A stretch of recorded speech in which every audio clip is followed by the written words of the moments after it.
சிவபெருமானால் தேங்காய்க்கு கிடைத்தது என்ன, தேங்காய்க்கு நேர்ந்தது என்ன, அதை பற்றி பார்ப்போம். சிவபெருமானின் தரிசனம் முடித்து பக்தர்கள் அனைவரும் திரும்பிக் கொண்டிருந்தனர்.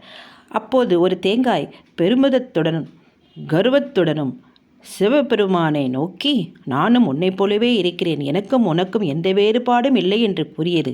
சிவபெருமான் சிரித்துவிட்டு அப்படியா என்றார். தேங்காய் தொடர்ந்து, நான் தேவர்களையே காப்பவன் என்பதால் தேங்காய் என பெயர் பெற்றேன். மேலும் என்மேல் உறுதியான ஓடு உள்ளது, அது உன்னுடைய ஆமை ஓடு போன்றது என்று பெருமிதத்துடன் கூறியது. சிவபெருமான் அமைதியாக, நான் திருநீர் பூசி வெண்மையாக இருக்கிறேன் என்றார். அதற்கு தேங்காய் சொன்னது, நான் இயற்கையாகவே வெண்மை நிறத்துடன் இருக்கிறேன், எனக்கு பேச வேண்டிய அவசியமே இல்லை. சிவபெருமான், நான் என் கூந்தலில் புனிதமான கங்கையை கொண்டுள்ளேன் என்றார். உடனே தேங்காய் தன்னம்பிக்கையுடன், நான் எனது உள்ள இளநீரை கொண்டிருக்கிறேன் என்று பதிலளித்தது. சிவபெருமான், எனக்கு 3 கண்கள் உள்ளன என்றதும் தேங்காய் உடனே, எனக்கும் 3 கண்கள் உள்ளன என்று கூச்சலிட்டது.